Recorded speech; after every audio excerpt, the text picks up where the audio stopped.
Good morning बच्चों। कक्षा 10 सामाजिक विज्ञान में अपना लेसन चल रहा था केंद्र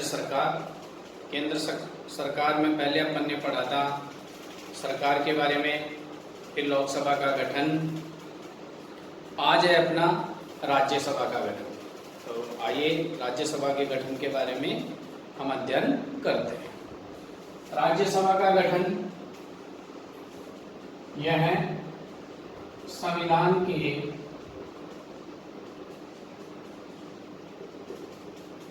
अनुच्छेद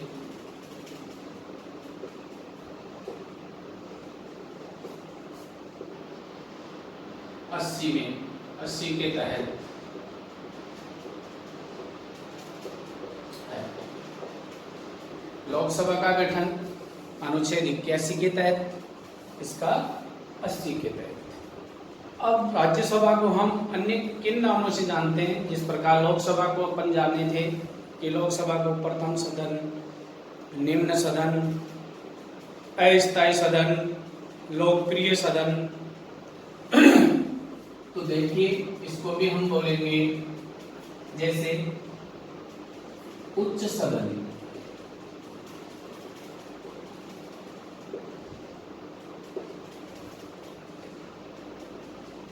द्वितीय सदन,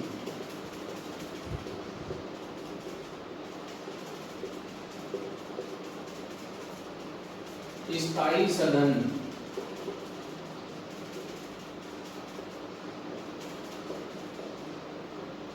और इसे राज्यों का सदन भी बोल सकते हैं।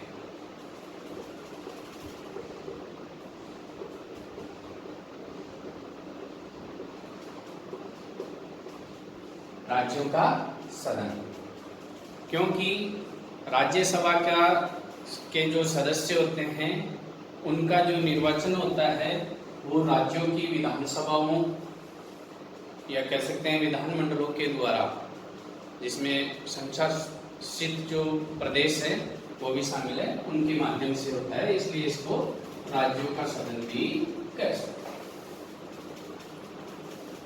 अब अपन देखते हैं राज्यसभा है उसकी सदस्य संख्या।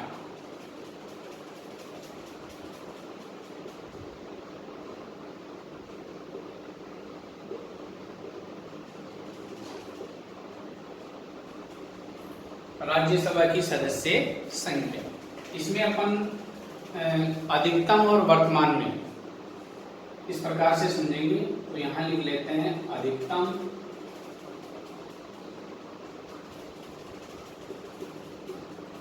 यहां लिख लेते हैं वर्तमान में।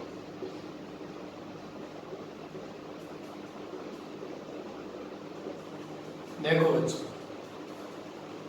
राज्यसभा की अधिकतम सदस्य संख्या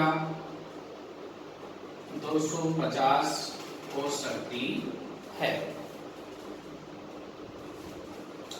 फिर है इन जो ये जो 250 है इनका डिवाइडेशन, वितरण।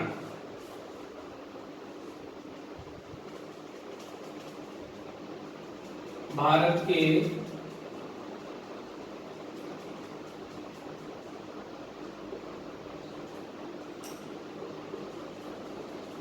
राज्यों एवं संशासित प्रदेशों से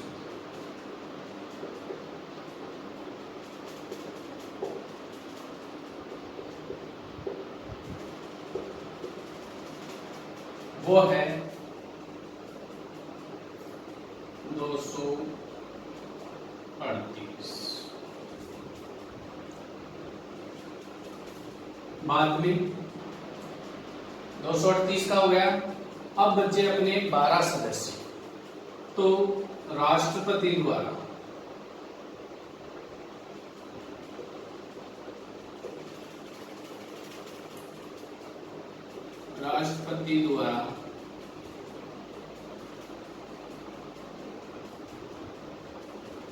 साविकस, ये साविकस क्या है? एक प्रकार से आपको याद रखने की ट्रिक है, वो मैं अभी बता देता हूं।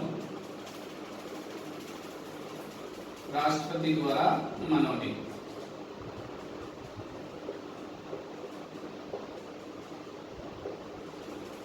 साविकस, साविकस का मतलब है साहित्य, विज्ञान, कला और समाज सेवा। साहित्य, विज्ञान, कला और समाज सेवा, या समाज सेवा के साथ में खेल का भी है। तो ये चीज अपन याद रखने के लिए ऐसे कर सकते हैं कि साविकस खेल।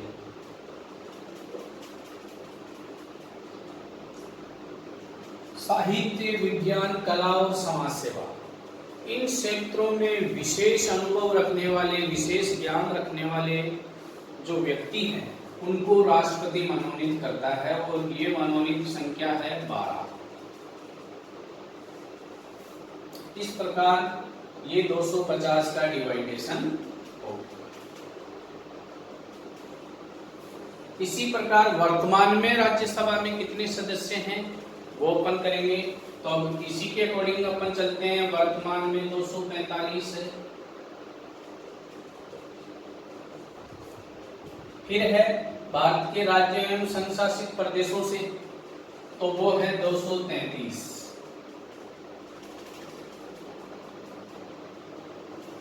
अब आपको एक इसका, हालांकि ये आपके स्तर से ऊपर का है, मैं कक्षा 12 का जो राजनीति विज्ञान का अध्ययन कराऊंगा उसमें पूरी डिटेल से मैं बताऊंगा, जो कंपटीशन के भी काम आए। फिर भी मैं आपको लिए बता देता हूं कि ये 233 हैं।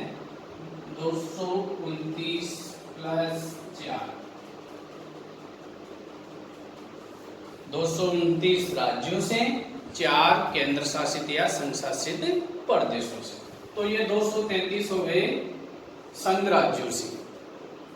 अब है बात वही राष्ट्रपति द्वारा मनोनीत, तो राष्ट्रपति द्वारा वही साहित्य, विज्ञान, कला, समाज सेवा से वही 12 सदस्य मनोनीत किए जाते हैं।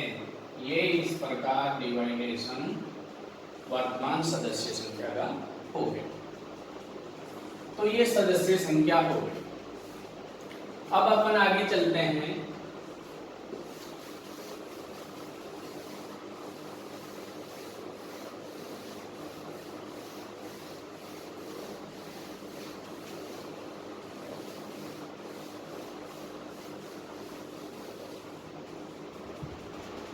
राज्यसभा के जो सदस्य हैं उनकी योग्यताएं।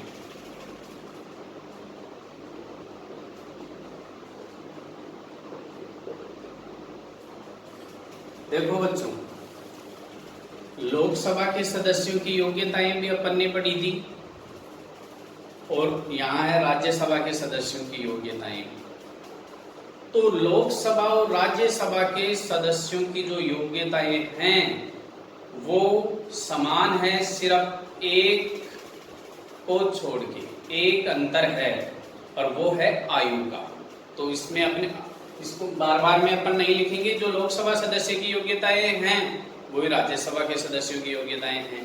तो वो जो अलग डिफरेंस है वो है आयु का, और उसमें है लोकसभा में न्यूनतम आयु 25 वर्ष है, और राज्यसभा में न्यूनतम आयु 30 वर्ष है।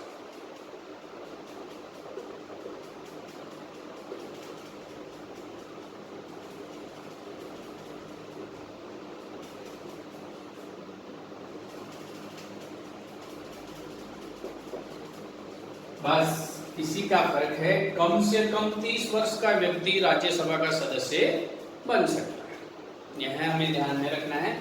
और वो भारत का नागरिक हो, किसी लाभ के पद पे नहीं हो, ये सभी चीजें और वो की एज लागू रहेगी।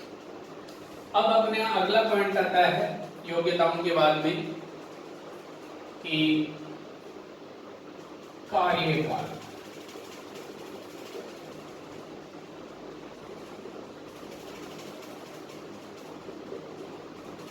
देखो बच्चों, ध्यान देने की बात है। अपन ने पढ़ा था कि लोकसभा का जो कार्यकाल है वो 5 वर्ष का है, और वो अस्थायी है।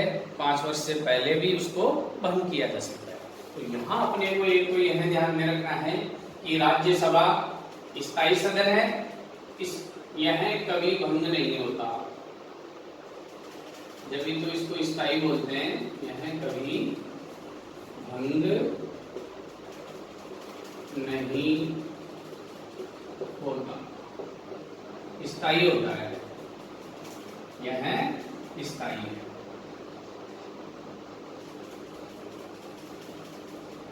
दूसरी बात, यह स्थायी है।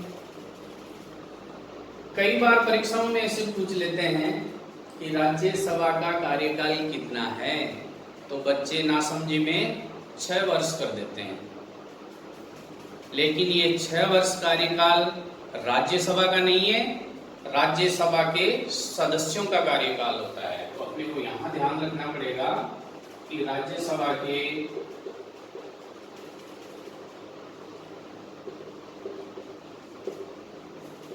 सदस्यों का कार्यकाल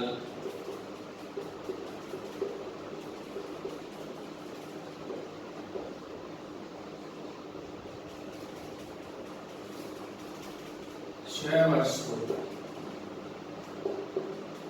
तो यहाँ ध्यान देने का बात है कि राज्यसभा का कार्यकाल नहीं, सदस्यों का कार्यकाल 6 वर्ष होता है। और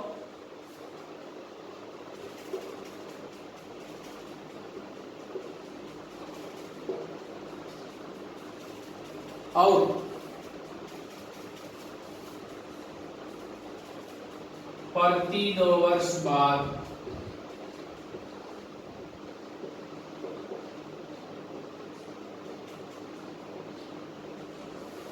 एक तिहाई सदस्य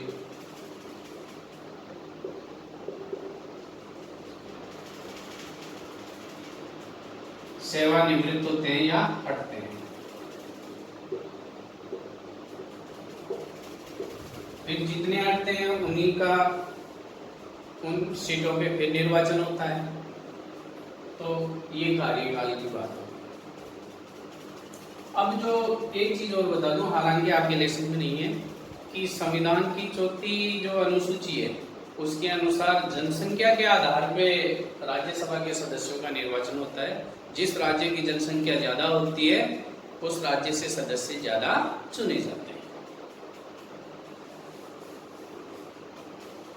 अब आगे देखते हैं अपन कार्यकाल के बाद में इसके पदाधिकारी।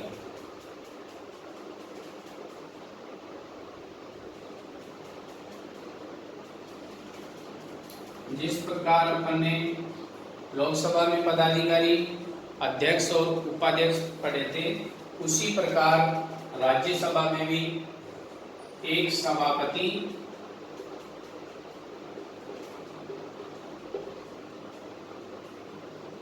और एक उप सभापति होता है।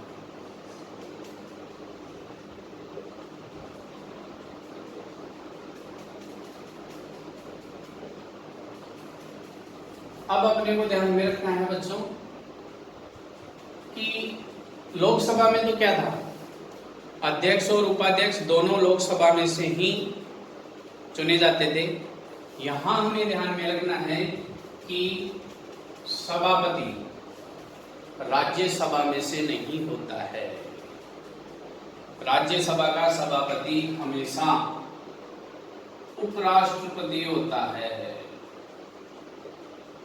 राज्यसभा का सभापति भारत का उपराष्ट्रपति होता है, जिसे उपराष्ट्रपति को राज्यसभा का पदेन सभापति, यहां अपन बता सकते हैं कैसा सभापति होता है, पदेन। इस पदेन का मतलब होता है कि यह सभापति पहले से किसी दूसरे पद पे आसीन है, इसलिए पदेन सभापति। तो उपराष्ट्रपति पहले से होता है तो वो राज्यसभा का सभापति भी होता है। तो हमें ये ध्यान में रखना है कि राज्यसभा का सभापति राज्यसभा में से नहीं होता, बाहर से होता है। और उप सभापति है वो राज्यसभा में से ही होता है। उप सभापति का निर्वाचन राज्यसभा में से, ये हमें ध्यान में रखने की बात है। अब वही है अनुच्छेद 64 के अनुसार सभापति का उल्लेख, निवासी के अनुसार उपसभापति का उल्लेख, आपके स्टैंडर्ड से आगे की बात है, तो ये पदाधिकारी हो। तो राज्यसभा के सदस्य, योग्यताएं, कार्यकाल, पदाधिकारी, ये बातें अपन ने अध्ययन कर ली। अब एक चीज बताना और चाहूंगा कि राज्यसभा में जो कुछ संशोधन किए गए हैं, वो संशोधन ये है कि पहले क्या होता था कि जिस राज्य का जो व्यक्ति होता था वो उसी राज्य से निर्वाचित होता और गुप्त मतदान होता था। ये दो संशोधन कर दिया। अब कोई भी व्यक्ति भारत के किसी भी राज्य से राज्यसभा का सदस्य निर्वाचित हो सकता है, कहीं से भी वो चुनाव लड़ सकता है और गुप्त मतदान के स्थान पे खुले मतदान की प्रणाली इसमें अपनाई गई है। ये दो संशोधन किए गए। हालांकि कक्षा 10 में आपके जो टेक्स्ट बुक है, अभ्यास पुस्तिका है, उसमें नहीं है, फिर भी मैं बताया। और भी राज्यसभा से संबंधित जो